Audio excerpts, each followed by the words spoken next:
Jennifer, see, you guys are so sweet and so competitive. You're like, come on, people. It's all good. It's all peace and love here. Okay, speaking of peace and love, I think that it's time to bring Timothy on because he has been so patient in the background. He's waiting with his shuttle, with his loom, just hanging on. Here we go. Everyone, give a huge, please, warm welcome for Timothy Hale. Woohoo! That was Welcome. a perfect segue, Chris. I love the peace and love tie-in. Thank you for having me on. Lori, thank you for having me as well. Yes, absolutely. Thank you so much. Okay, so friends, let me give you a little background about Timothy and I. So, gosh, we met at Convergence. Was this like 2022? 22. Yep. Yeah, but we knew of each other before then. Like, Mm-hmm. it was not like it was, you know, how the internet works. It's like, oh, I see them, I see their name in places. And So the we're kind of, weaving space is so small that you're like pinging around the same. Yeah. it's so small. So I knew that he and Cynthia were going to be at the marketplace. So I like marched right up and I'm like, "Hi, I'm Chris Acton. We should be friends." Basically, that was basically what I was like. Hi, you guys are awesome. And were you already connected with Three Moons at the time? You know what? I stopped by Three Moons one time when I was driving to Chicago, and it was like a cold, snowy day. And Rebecca's place is amazing. You drive up to it; it's like a fishbowl. And I Yes. had a loom with me, and I just like walked in. I'm like, Rebecca, I make these looms down in Cincinnati, and I think you should buy one from me. So that was probably before Convergence. I love that. I love that. So what's so fun, friends, is that Timothy's in Cincinnati, and while Cincinnati's a little bit of a hike from where I am, it's not too far from where my brother is. So I had set it up because you've been so nice. You're like, come down and see us anytime. I'm like, I'm gonna. So finally one day I was like, all right, it's gonna happen. I'm gonna drive down to Cincinnati, and just had an amazing day seeing the workshop, seeing all of the tools that you make. So why don't you start us off by giving us just a little background on kind of how you got to be, a loom maker and a ball winder maker. Ball winder guy. Yeah, So ball I winder guy. started I started in a Chicago garage at my in-laws' house in 2007 while I was attending DePaul University. So Nice. I'm a like business guy. I studied accounting and economics, Perfect. but always loved sort of the entrepreneurial side of life. So I found a yarn swift. Actually, my buddy Ben made a yarn swift for his wife, and I was like, "Oh, wait a second, is that something that I could make and sell?" So I started making and selling these yarn swifts on eBay. So this is before Etsy. Wow. Yeah, That's a minute ago. yeah, and to my surprise, like people were buying these things from me, so I just kept making them. And then I go along and I'm going, okay, what else can I make that's similar to a yarn swift? And I found a warping board, which at this point in my life, I didn't know anything about hand weaving. It was completely foreign to me. So I went and bought the DVD Beginning for Harness Weaving with Deb Chandler. Oh, And nice. she walks out on stage and I was like, okay, what is this? Like, this is it. This is what I got to do. So anyway, I started making warping boards, and that kind of like it just kept sticking around until we designed our ball winder. And that Nice. was around 2013. We've had a couple different iterations, but the one that we have now, we started in 2017. Oh, nice. And yeah, and that allowed me to really continue to operate because the weaving space is, I mean, even for like a small business, it's kind of small, but Yeah. it's fun. So it's got that. So yeah, we've been kicking around in this business, and I always wanted to build a loom, but as I went along this journey, I realized like how much really goes into designing a new loom. And there are actually a lot of looms that have been designed in the past that are no longer produced. So I reached out to John Lowe of Wool House actually in 2010, and I just every couple of years I would send him an email and he would tell me he was not ready to sell. So then in 2021, I was kind of at this point where it was like, I'm going to build a loom. I'm either going to build his loom or I'm going to build. I was trying to get a hold of the owners of Mountain Looms. I don't know if anybody's familiar with them. Oh, vaguely. Yeah, vaguely. Yeah. Yes. Yeah. They're fantastic looms. just aren't produced anymore because nobody makes them. Got it. And I don't even know like the people that own the design, but whatever. So anyway, John's been great to deal with. And also John, as a side note, really kind of invented, and I use that word loosely in this industry because but he was the first person that I know of that made a horizontal crank yarn ball winder. Oh, Not like my style, or like there was a company named Strouch that used to make one. You see a lot of them. I mean, now they're being made in India, like they're being mass produced, sort of like a horizontal crank style. But John Lowe is the kind of the genesis of that idea from my vantage point. Nice. So anyway, I got an opportunity to buy his table loom designs, and we started working on that in 2021. I love that. And so then you have been how many styles of Woolhouse Loom do you make then? What's your kind of your lineup? So there are actually 5 different table looms that we purchased from him. One of the loom you see in the background here is one that John built. This is a 24 shaft Margaret. So it's a beast. Wait, how many shafts? I'm sorry. 24. What? 24. It's a cool loom, and it's got this little board. I've got it facing away from us now, but you can put pins in it, and every time you do a draft, you can pull it out and move it to the top of the board. So then the pegs are lined up above the keys, so you can sort of just push the keys down where the pegs are. John is a genius. I mean, he's like in my mind, he's like at the top of the Mount Rushmore of loom designers. He made a tie-up for He's the epitome, the top, yes. Well, he made this tie-up for his floor looms that allows the weaver to sit behind their floor loom and tie it up. And I think Le Macrame do it now. But, like, I think you may have been talking about people getting stuck under their looms. Yeah. If you're using a Woolhouse, you don't have to worry about it. None of that. Amazing. I love that. So, so you have the Woolhouse looms. You're still doing lots of bobbin winders, right? Mm-hmm. Ball winders. Mm-hmm. Yes. Yeah. Mm-hmm. And do you want to talk us through kind of your newest lineup, your newest item that we're so excited to see? Yes. So this is the Surf Shuttle. Surf Shuttle, like a surfboard. Yes. Love it. And it kind of looks like a stick shuttle. It's got a slot on it, like a boat shuttle. Yeah. But it weighs 1 ounce, which it's so light. By the way, he sent me one so I could play with one. Look. Can you see the? It's so so Timothy, tell me the kind of why did you design this? What was the backstory? I was at Convergence 24 and weaving on a tapestry loom, and we were weaving with a wooden bobbin on this tapestry loom, and I think the intention was that weavers would sort of kind of go in and out of the warp, but I was just like feeding it through with my hands like this. Yeah. And it kind of got me thinking, like, what is the easiest way to stick a bobbin through a warp? Like, let's do first principles here. So you have to hold it some way. I was using my fingers. That was very cumbersome, and you've only got, Yeah. So I came back to my studio, and the first thing I started doing was bending wires. So like making a wire form to hold it up. So this is just...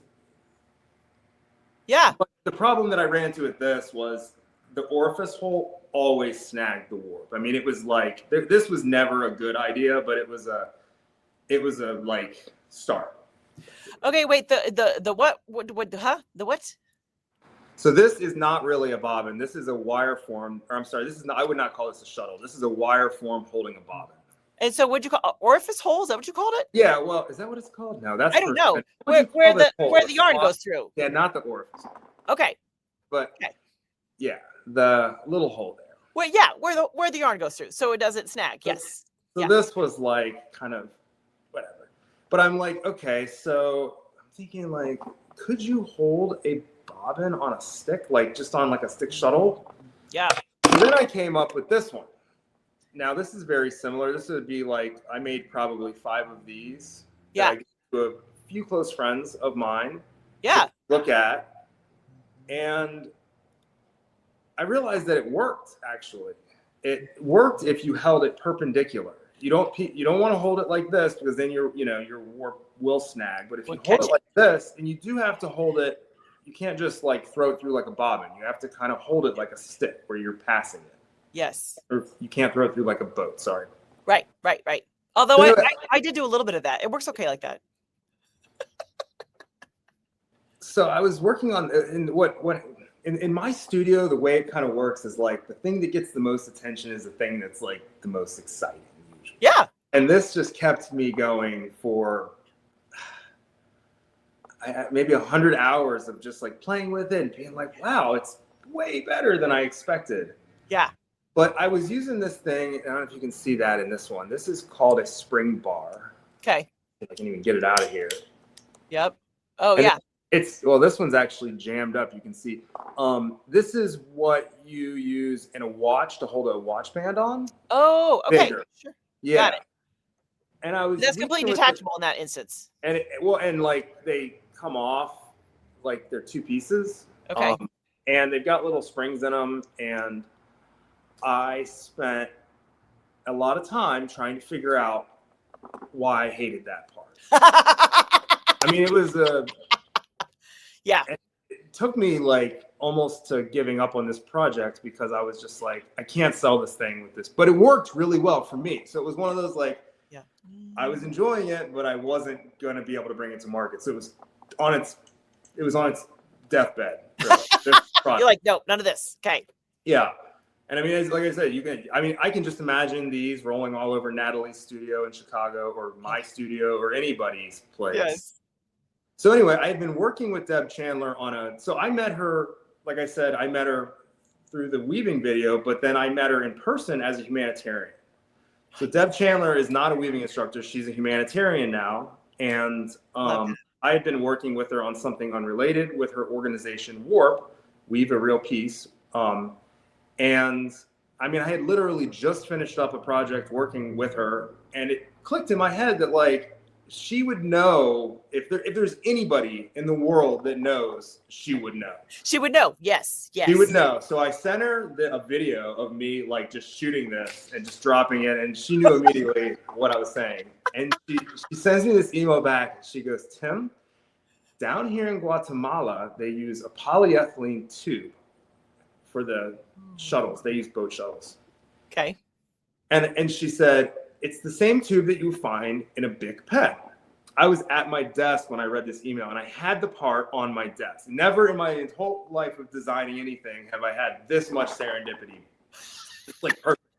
So I take one of these things and I put it in, and it was like, this is great. This solved the problem. Yeah. So the only thing we really had left to do was to decide whether it needs to be captive in the shuttle or removable. Okay. Or I'm sorry, like the way I did it, where it's yeah, you can attached at one end, and then or not attachable. Yeah. Yes, got it. So anyway, we worked on that for a little while, and I think we ultimately made the right decision to make it one piece so that the tubes don't go flying around your studio. Yes. And that's why we did. If you look on your shuttle, this is actually we have there's a logo on one end.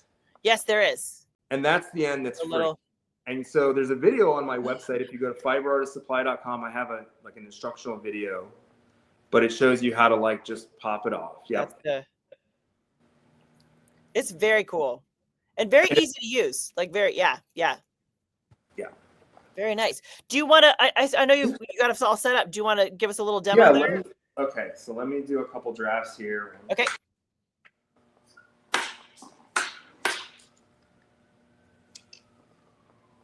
And you always have the little bobbin facing the reed, correct? Yeah, I hold it like this. Yep. Okay. 2, 5, 6, 7. So friends, can you see how he's doing that? So he has it first of all, so it's not going this way, it's going this way, and he'll have the little, what'd you call it, a quill? You have the quill that's closest to the beater bar there versus the other way around. So yeah. Yeah, you feed it in like that. Nice. And I have more experience weaving with this than a stick shuttle, so for me it's like it got very familiar very quickly. I'm sure if you're used to using a boat shuttle, you might have to think about holding it a little bit. I don't know. Yeah. It's been tons of fun. Yeah, I think it's such a great mashup of a boat shuttle and a stick shuttle, though. And I love that you can hold, like the quill then will hold more yarn that you might be able to on a stick shuttle. And for me, I was able to, I'd give a little toss across there. It wouldn't, that's not too bad. I mean, my current project is probably 28 inches wide. So I did a little, I kind of tossed it. Not bad, not bad. And like now it's out in the world, and the weavers, like it's in a sense, it's like, you know, I mean, it's a business, but it's a gift to the community. I'm looking for a way to make weaving more fun. Yeah. And this, especially at this price point, so these are $20 for the 12-inch one. Love that. Yeah. And, love you know, that. if you're a rigid heddle weaver, or if you've got a small table loom, and if you're like me, I'm not clumsy, but with stick shuttles, I find that I'm always like getting yarn just like it's like wrapped around the thing. Yes. And you got to like sit there and load yarn onto it. So if you can, and we've also come up with ways, like I talked about, sanding down like the dowel. Oh yeah. We've used like drill bits, just like flip them over and just kind of jam, like any. And we've used straws. We've used cardboard straws to weave with. So it's Smart. like, you know, 7 cents for this straw. Yeah. You can Very start accessible. weaving with a bobbin. Yeah, yeah, I love that. Well, and I wanted to mention too is that he's got this great little. This is the little attachment for the when you get your surf shuttle. And there's speaking of QR codes, there's a QR code in the back that has a whole video. Tim made a whole video about how to use it, how to wind, all the things. One of the things I want to ask you about was the going back to Deb Chandler is the Weave a Real Piece. What is that organization about, and what do they do? What's the connection? Weave a Real Piece was founded by Deb Chandler and some friends of hers. They help support artisans in developing countries through grants and scholarships. And actually today there's 3 grant recipients that are going to be talking about how they use their grants. So that's at 2 Eastern time, I think. I don't know if anybody's interested. This is actually a free event. You don't need to be a WARP member to get into the free events. There's other events that they do that you have to be a member, and it's like $75 a year or something to be a member. Yeah. And we also have a yearly gathering where, you know, lots of different members will get together and share ideas and talk about their work. And it's like, it's been nice to meet a group of people that are kind of like doing what I wanted somebody to be doing. I didn't even know about it, but then I found them and I was like, okay, this is great. Yeah, I love that. Wonderful. Well, here, let's take a couple comments here, if you don't mind, Tim. We'll do Ellen suggested bee tubes instead of quills are cheaper. We've tried bee tubes, but the ones that I was buying were not holding up. Actually, that's what this is. That's a bee tube. They were not holding up as well as the straws, but good idea. Yeah, I love that. Let's see. I think a couple asked where they can find you, like physically. Some are in the Cincy area. What do you have store hours? How does that work for you? Oh, like shop? Well, we kind of do. If you want to come by and visit, it would be nice if you just send an email or call. Yeah. During the week, I'm usually here, but not always. Not always. Who was it? I think it was Bethany says she lives in Northern Kentucky and works in Cincinnati. And Ernie said he's heading to Cincinnati today. Are you around the shop today? Can he stop by? Sure. Well, what time does he want to have him send me an email? There we go.